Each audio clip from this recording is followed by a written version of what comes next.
안녕하세요. 메시 누나입니다. 여러분, 저는 지금 비엔나 여행을 마무리하면서 그 이전 여행이 체코 여행을 정리하고 있어요. 그러면서 여러분께 체코 여행이 어땠는지, 금액은 얼마나 들었는지를 안내해드리고 싶어서 영상을 켰고요. 금액이랑 코스를 조금 소개를 해드릴게요. 그리고 맛있게 먹었던 것들 소개해드리도록 하겠습니다. 프라하에 먼저 도착을 해서 있다가 프라하 시내 구경을 하고, 그리고 드레스덴으로 하루 이동을 당일치기로 다녀왔고요. 근교. 그리고 체스키 크롬노프로 아예 이동을 해서 숙박을 2박을 더 했어요. 그러니까 6박은 체코 프라하, 그리고 2박은 체스키 크롬노프에서 진행을 했습니다. 8박 9일을 체코에서 지냈어요. 프라하는 보통 한 3박 정도면 오케이 하는 도시이기는 한데, 유럽에 한 달 정도 있는 거를 계획을 하고 있었고, 유럽 여행 하는 동안 어느 정도 시차 정도 조금 필요하고 유럽 자체에 적응을 하는 시간이 조금 필요할 것 같다라는 생각이 들어서 프라하에 조금 오래 있었어요. 그런데 실질적으로 적응은 지금 오스트리아에 와서 하고 있다는 거. 8박 동안 나름 적응을 못했어. 그래서 시차 적응 이런 것들도 지금 오스트리아에 와서 진행을 하고 있다는 거. 제 계획대로는 여행이 되지는 않았다는 거 말씀 먼저 드리고요. 8박 9일 동안 숙박 금액 먼저 소개해 드릴게요. 첫 번째 숙소는 프라하 바칠라프 광장 근처에 있는 숙소를 잡았고요. 제가 한국에 서치할 때는 웬만한 관광지는 다 도보로 이동을 할 수 있겠더라고요. 한 20분 정도면 오케이. 그리고 뭐 프라하 성만 조금 멀리 좀 떨어져 있어서 차 타고 이동을 해야 되겠다라는 생각을 했고요. 버스 터미널은 걸어서 한 30분 정도 걸렸는데 저는 그냥 걸어 다녔어요. 제가 막 빡빡하게 일정을 잡은 건 아니어서 걸어서 다닐 수 있어서 좋았는데, 저는 좀 더 구시가지 쪽으로 가까이 숙소를 잡으시는 게 더 좋을 것 같다라는 말씀을 드리고 싶어요. 첫 번째 숙박은 비용이 70만 5,045원으로 에어비앤비에서 잡았고요. 저는 혼자 지내기에는 굉장히 넓었어요. 그래서 처음에는 조금 무서웠어요. 너무 넓어서.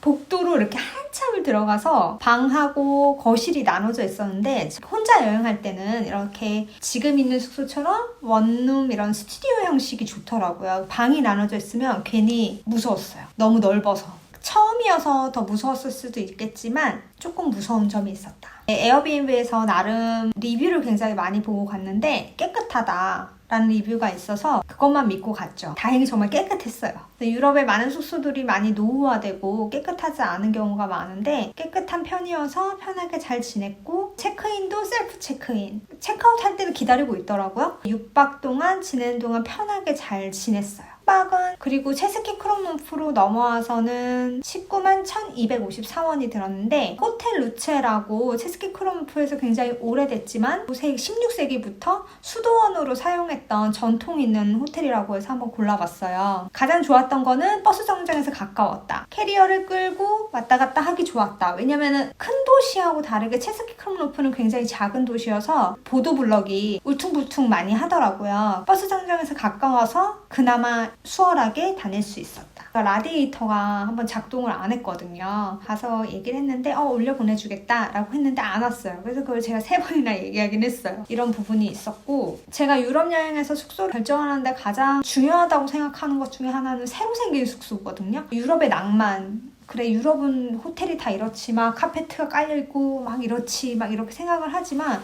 실제로 가면 굉장히 그 낙후된 시설에 실망할 때가 되게 많잖아요. 저는 2020년대 이후에 지어진 호텔, 2023년 이러면 완전 오케이. 리모델링을 한 호텔 위주로 숙소를 많이 구했어요. 그게 이제 첫 번째. 두 번째는 위치. 이 호텔 루체는 1500년대에 지어진 건물이지만 리모델링은 2000년대에 했어요. 그러니까 조금 호텔이 그렇게 새 호텔은 아니죠. 그렇지만 체스키 크롬노프라는 지역에 걸맞는 호텔을 잘 골랐던 것 같다라는 생각이 들어요. 시티텍스 100코루나를 냈고요. 그 박수에 따라 내는 것 같아요. 교통요금 말씀드릴게요. 비행기 요금은 제외하고 체코 여행하는 데만 들었던 교통요금에 대해서 말씀드리겠습니다. 106,776원이 들었고요. 여기는 비행기에서 내려서 공항에서 숙소로 오는 택시 비용, 체스키 크롬노프로 이동할 때 버스 비용, 그리고 제가 중간에 당일치기로 드레스덴을 다녀왔잖아요. 왕복 비용이 포함되어 있어요.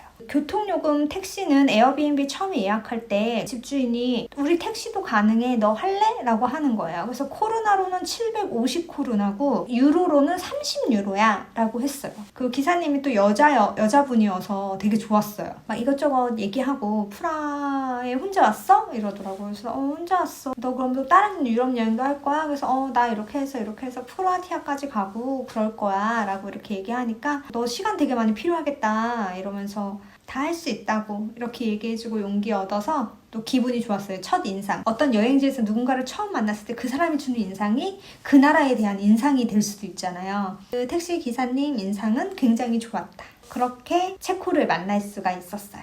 그리고 이제 드레스덴으로 이동할 때는 플렉스버스를 이용했는데 개별 금액이 31.97이에요.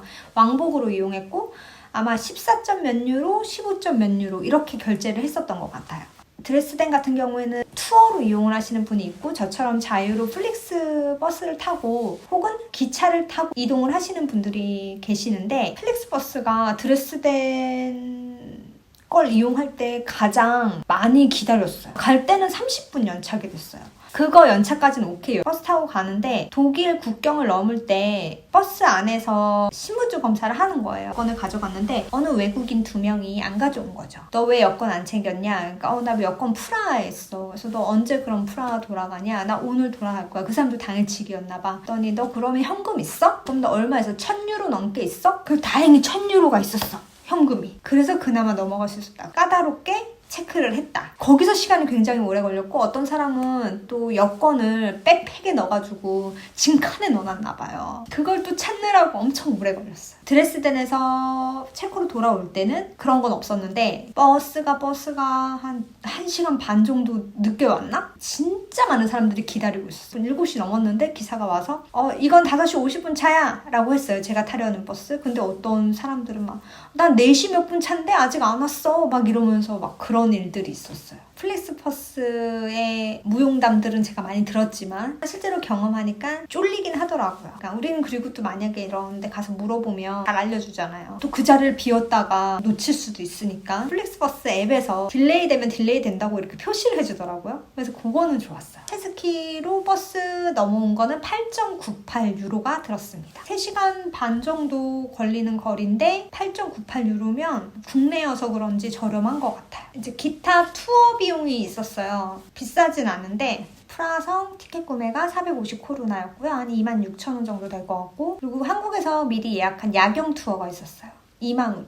그래서 한 51,000원 정도 투어 비용으로 썼습니다. 뭐 적절히 썼다고 생각해요. 관광 어느 정도 잘했고 늘 혼자 사진 찍었었는데 야경 투어 가니까 그 가이드님이 설명도 해주시면서 사진도 찍어주시는데 이분이 굉장히 사진을 잘 찍으시는 분이더라고요. 블로그에도 썼는데 진짜 강추한다. 사진 너무 잘 찍으신다. 나의 짧은 다리를 길게 찍어주셨다. 그래서 너무 만족했고요. 그리고 저희 숙소 앞에 바칠라프 광장에서 만나서 투어가 진행이 됐거든요. 그래서 저는 이제 위치상으로도 조금 좋았다 이런 생각이 들고 사진이 진짜 굿굿이었다. 가격도 25,000원이면 전 좀 저렴한 투어를 했다고 생각해요. 도보로. 프라하성은 한 번쯤 가보시길 추천드려요. 성 자체도 너무 멋있고 성 비투스 대성당이 너무 아름다웠어요. 모자이크도 너무 예쁘고 그 모자이크가 있는 이유가 정말 그 빛 때문에 있는 거잖아요. 밖에서 들어오는 빛. 그 빛이 같이 작품을 만들어주는 거지. 너무 감동적이고 너무 예뻤어요. 그래서 저는 너무 만족해서 투어 비용들은 전혀 아깝지가 않고 100% 만족을 했었다. 식비는 총 26만 원 정도 들었어요. 그냥 해먹기도 하고 그래서 그런 것 같아요. 마트에서도 많이 장을 봤는데 프라하에 있었을 때는 총 12만 8천 원이 들었고 드레스덴은 5만 3천 원 그리고 체스키 크로노프에서는 7만 5,758원이 들었어요. 프라하에 있는 기간이 더 많았지만 프라하에서는 외식도 가끔 하지만 집에서 조금 해먹었고 드레스덴이랑 체스키 크로노프에서는 외식을 거의 많이 해서 그런 것 같아요. 가장 맛있었던 걸 말씀드리자면 체코에서는 일단 제가 맥주에 눈을 떴다. 저는 술 자체를 잘 못 마시는 편이어서 그리고 특히나 술의 그 쓴맛이 싫어요. 그런데 정말 부드러웠다. 스트라우프 수도원 양조장에서 많은 우리 한국 분들이 많이 가시는 곳이죠. 거기서 이제 제가 맥주와 타르타르를 먹었어요. 어머, 이건 맥주가 너무 맛있네? 내가 깜짝 놀란 거예요. 한 잔 더 마시자. 라고 했어요. 그래서 여기에서 이제 기타 비용 설명을 좀 드릴 텐데 기타 비용이 11,800원이에요. 여기에서는 뭐 마그넷도 사고 뭐 이것저것 제가 비타민도 조금 샀어요. 여행하면서 피곤치 말자 하는 마음에서 독일 드레스덴 갔을 때 비타민도 사고 이렇게 했는데 맥주를 마시니까 자꾸 화장실 가고 싶어가지고 화장실 한 번 쓴 적이 있습니다. 20코로나. 그래서 요 기타 비용이 또 발생한 일이 있었다. 또 맛있었던 거는 프라하에서 치즈튀김이 굉장히 맛있었어요. 맥주를 먹으려면 역시 안주가 좋아야 하는데 치즈도 한 가지 모짜렐라만 튀겨주는 게 아니라 그건 치즈 스틱이지 우리가 알고 있는. 그것만 아니라 블루치즈, 고다치즈, 모짜렐라 이렇게 3가지 종류가 튀겨져서 나오는데 너무 행복한 거예요. 저는 원래도 치즈를 좋아하는데 그걸 또 맥주랑 한 잔 먹으니까 너무 좋았다. 또 먹고 싶어요. 지금 생각하니까. 드레스덴에 갔을 때는 사람들이 꼭 먹으라는 것만 먹었어요. 소세지. 당연히 독일에 갔으니까 소세지를 먹어줘야죠. 소세지를 하나 먹고 제가 마요네즈를 추가했거든요. 그게 진짜 맛있었어요. 감자튀김이랑 마요네즈 찍어 먹으니까 너무 맛있더라. 아이어셰케라는 케이크를 먹었는데 그게 치즈케이크 위에 카스테라가 올라간 느낌이더라고요. 계란 치즈케이크라고 들었는데 독특하면서 맛있었어요. 그리고 커피도 한 잔 마시고 분위기도 되게 좋았고 드레스덴에 가면은 특히 초코 아이스바를 먹어야 되거든요. 초콜릿이 되게 유명한가 봐요. 그래서 그 초코 아이스바를 먹었는데 제가 유튜브에서 봤을 땐 분명 3.9유로였는데 4.5유로로 올랐더라고요. 그래서 그거 맛있게 잘 먹었어요. 드레스덴은 생각보다 굉장히 행복한 여행지였어요. 경치도 너무 좋고 괜히 독일의 피렌체라고 불리는 게 아니었다. 너무 아름다웠던 동네였고요. 그리고 체스키 크롬노프로 넘어와서는 제가 먹고 싶었던 그냥 아침 브런치 먹고 티라미수 먹고 꼴레뇨 먹고 동굴 컨셉으로 하는 유명한 맛집에 갔는데 근데 그 꼴레뇨도 되게 맛있었고 맥주도 되게 맛있었고 대신 이 집은 팁을 10% 받았습니다. 그래서 제가 금액을 계산해 보니까 132만 2,633원 132만 원 정도 썼네요. 뭐 환율에 따라 조금 차이는 있겠지만 또 코로나랑 유로를 섞었어가지고 조금 약간 금액이 조금 변동이 있을 수 있을 것 같은데 8박 9일 동안 132만 2,633원을 썼습니다. 드레스덴하고 체스키 크롬노프는 진짜 강추해요. 솔직히 체스키 크롬노프는 조금 멀잖아요. 그래서 당일로 오시는 것보다 조금 시간을 여유 있으신 분들이 꼭 오시면 좋겠는데 드레스덴은 그래도 조금 더 가까우니까 당일 근교 투어를 생각하고 계시는 분들은 한 번쯤 꼭 가보셨으면 좋겠다. 동화 같다라는 말들을 많이 하시고 낭만이라는 얘기를 많이 하세요. 체코는 낭만이었어요. 너무 감사하게 체코 여행 잘 마치고 저는 지금 오스트리아에서 또 다른 나라로 이동을 하거든요. 여행을 정리하면서 또 비용이랑 또 좋았던 점, 조금 아쉬웠던 점 이런 부분들을 소개해드리는 시간을 꼭 갖도록 할게요. 시청해주셔서 감사합니다. 구독, 좋아요, 알림 설정 부탁드리고요. 다음 여행도 계속해서 유럽에서 이어지니까 많은 시청 부탁드립니다. 안녕.